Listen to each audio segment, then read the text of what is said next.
made me make a lot of bad decisions in life. You know, because of other mental illnesses that you can't go back as a kid and get diagnosed with. You know, I'm an addict now and that's it. I don't know where my brain works now.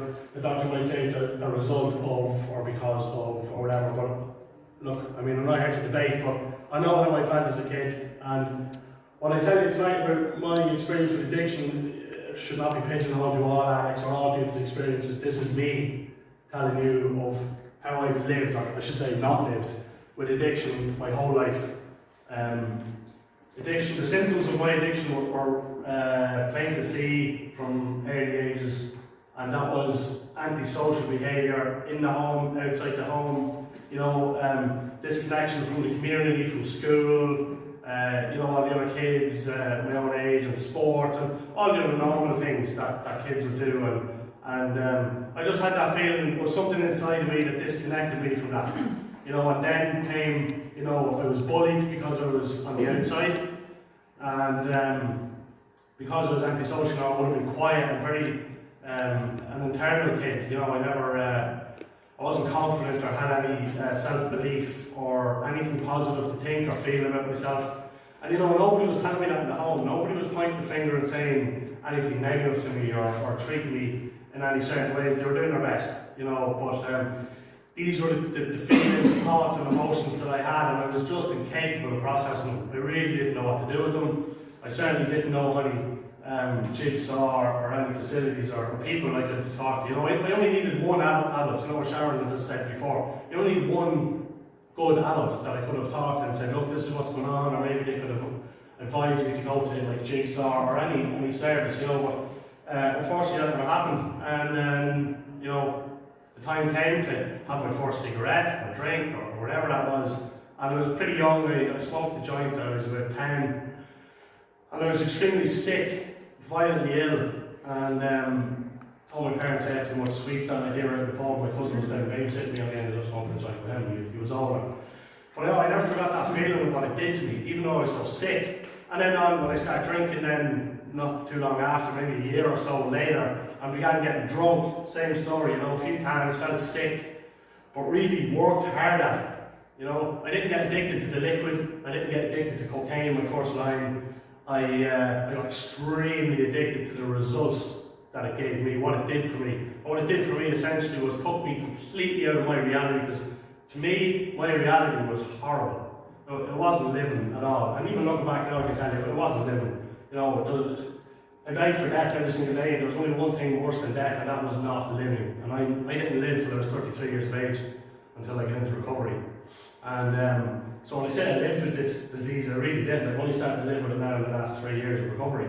And it's totally possible. But it was learning how to, you know, it was easy putting down, stopping to smoke crack and snort heroin and smoke and all the things that I did. That was fairly easy. What I have found extremely difficult, and even driving over here tonight, is living. Just regular life. Just trying to process my feelings and my thoughts and emotions. Trying to just feel them. I was never okay with not being okay. I was never okay with just sitting there and feeling anxiety. Okay, I'm feeling anxiety, I'm feeling a little bit depressed today. And just feel it. And talk to someone about it. No, that was not okay with me. I'm a perfectionist. So if I sat there in a room full of family at Christmas and I was feeling depressed for no apparent reason, that's not okay. I'm a perfectionist. I should be happy right now.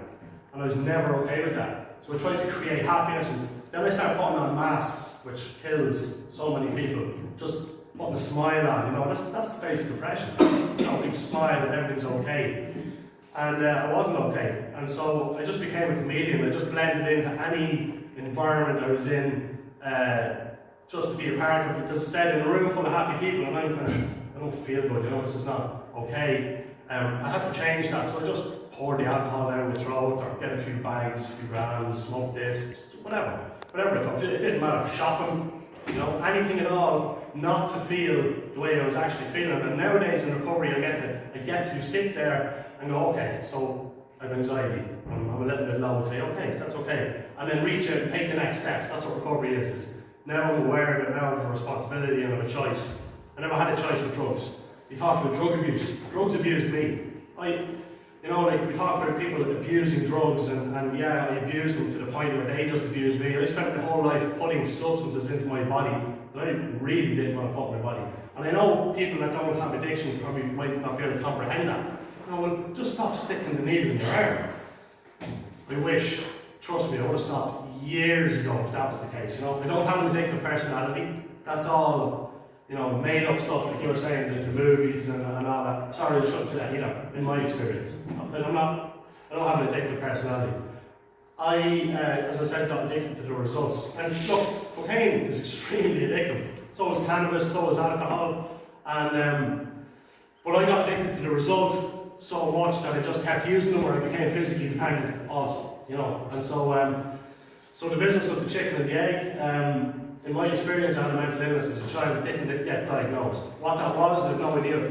Maybe what I'm describing could be lots of things. I mean, there could be a schizophrenic, bipolar, or clinical depression, anxiety disorder at this stage. I've known people that were diagnosed with bipolar disorder in addiction, got clean, got into recovery, went back, and they retracted the diagnosis. So, behaviours in addiction do mimic a lot of mental health disorders, but I definitely have a disorder because if my only problem was drug abuse, I quit drugs 3 years ago. Why do I keep I stress the word need, I need to go to meetings.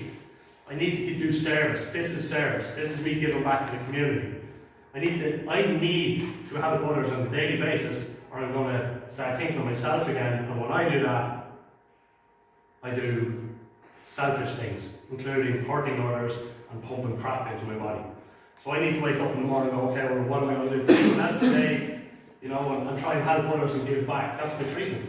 That's my treatment. Talking to other addicts. It's just like someone else with depression or anxiety talking to another person with depression and anxiety. They can relate, and the therapeutic value of that is not parallel. I've sat in front of psychiatrists, psychologists, doctors, explained, you know, and this is in active use, you know, my dilemma, sticking guns in my mouth and pulling the trigger, and, you know, luckily enough, gun jamming and trying to do all sorts of ways and means that end my life, and they just never understood, you know, would you not just stop? And so eventually I had enough, you know, after overdoses and literally giving away my kids to their mother and emigrating and doing all the things. I gave away everything for drugs. I hear addicts say, I lost my relationship in addiction, I lost my family. I didn't lose a thing. I freely gave it all away. There you go. Slid it across the table, give me drugs so I don't have to deal with this thinking problem, as it's described, cognitive disorder, whatever. And so that's what I did, but in recovery, I recover that stuff. That's what I'm doing. I'm recovering that little boy that was shy and bullied and had no self-esteem, negative self-belief, and all that stuff. I'm recovering that little boy in a positive way. Now I have self-belief. I'm sitting in front of a room full of people talking about my mental illness and things that I did to myself that they might not comprehend to be rational, which would be killing yourself slowly with substances. You know, it sounds insane, and it is, but it's the only choice that I had at the time. I didn't have any other choice. If I did, I would have made it. You know what I mean? And so along my life of putting substances into my body to escape reality, I caused an awful lot of harm. You know, nobody's harmed me more than I have, myself. But the things I have to live with today, or I get to live with because I'm in recovery, is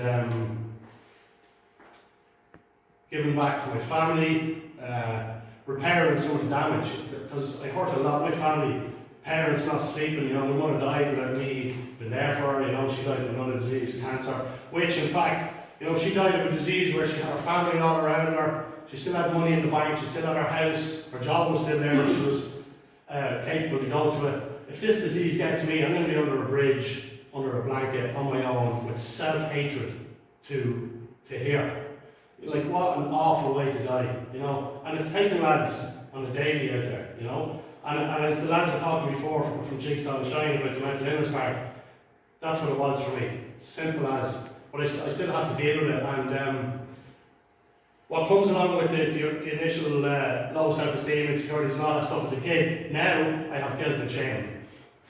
All the things I did, now that just gives me the go-ahead to beat myself for the rest of my life. You're this and you're that and you're a horrible person. So that adds to all the self-release. So I treated my mental illness with something that severely damages your mental illness.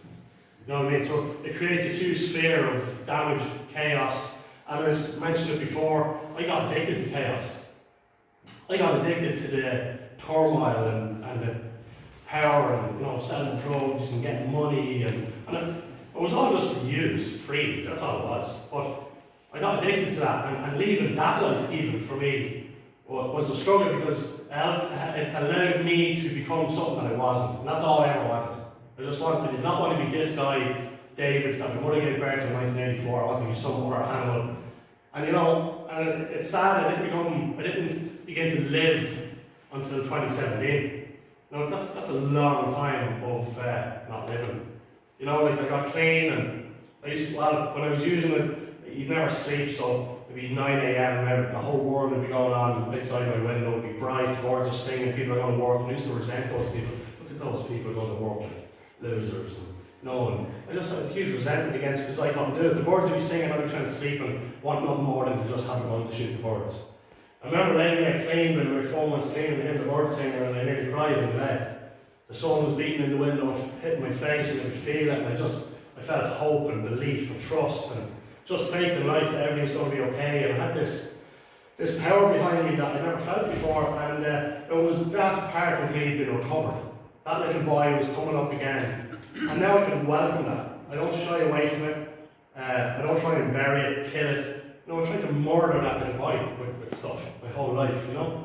And so in recovery, I'm recovering all of that stuff, and as I said before, the people I hurt, my kids, you know, I see my daughter every Friday and laugh, and we hang out and eat, and, you know, and my son hopefully soon enough, and it's day by day, you know. My family, we're always there for me, but I don't slap their hand anymore, you know, I let them in, I let people in now. I have walls up that it takes years to trust people again, trust communities that shunned me, and they never right to shun me, it was a disaster. You know, running around breaking things and just being a little crappy little child. But that was my disease acting out. I was asking for something by doing that in a completely negative way. I was not, help me, show me love, look at me, somebody see me and hear me. And all the right people saw me and heard me. Guards were at my door when I was 10 for pulling things to the ground, a child psychologist came and all this stuff, but nobody actually, I was just demonised. You know, so that didn't help me with the disconnection and all that stuff. And I don't know how to stop addiction.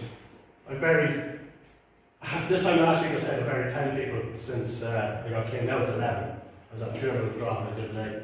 And that's the nature of the beast. You know, only 1% of people get out treatment centres will remain in recovery for the first year, and the odds are stacked against us. And even driving over here, I was like, I really, this is my mental health again. That voice you were saying we're getting baked beans, it was one or two things. My thinking goes to, Rashid, you've nothing good to say. No one cares, you're just a junkie. You know, just steer the car into that tree and be done with it, because you'll be better off. You'll be free. You don't have to live like this. And this is but that's not an external voice, that's me. That's my addiction telling me you're not good enough, don't bother, no one cares, you know, you're a loser. And in driving over here, I'm sitting there, I'm just getting lower and lower and lower in myself. Because my problem is I believe that thinking. Sometimes. You know, I have the gift of recovery where I go, yeah, shut up. I know who I am today. I'm not that little shy, scared, bully boy anymore. I'm a man and I'm in recovery. And I'm not going to do these things. I'm not going to traumatise myself. You know, like, I was traumatised as a kid in many different ways. It could be violence, abuse, something that someone says to you. There's many different types of trauma. But that was done to me, say, in one instance. But yeah, I carried that and did it to myself for 30 more years. Who's worse? The abuser, the initial abuser, or me that re-abused or re-traumatised myself with this crap my whole life?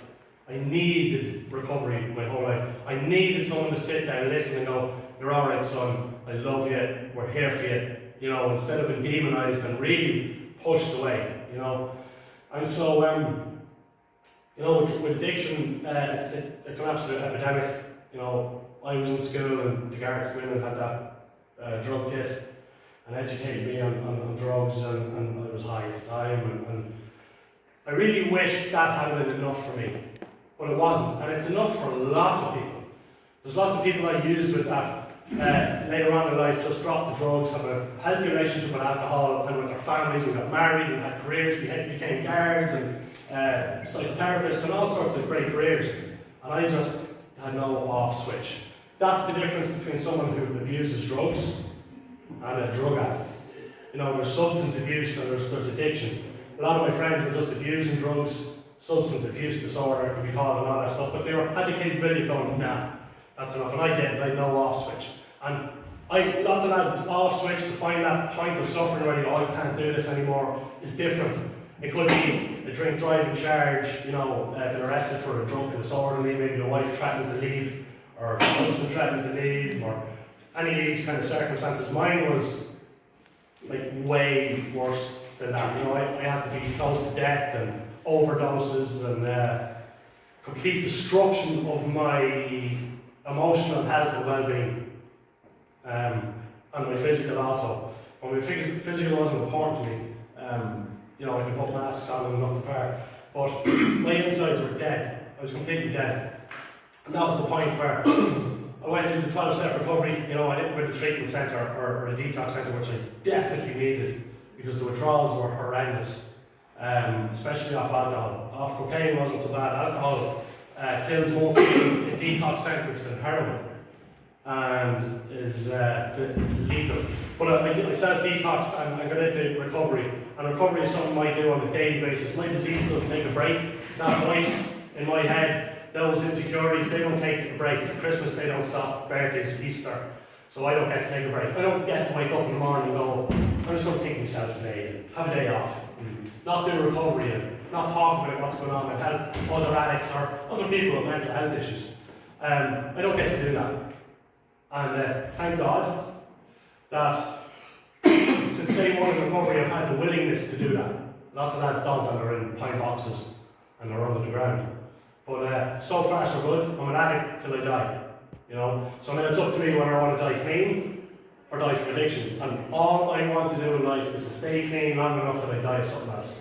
And I'll take whatever that is, I really will. I'll take cancer, at least I'll have my family around me loving, I'll have some self-respect and dignity, kindness to others and self-love and forgiveness and all these things. I will not have that using. Not a chance, not a hope. People, you know, always ask me, what do you do? Like, what do you do with this? And I have no idea. You know, the guards will be guards, the grandkids, great-grandkids will be guards, and politicians and laws will be passed, and addiction will always be there, because as a society, we need that quick fix, that pill.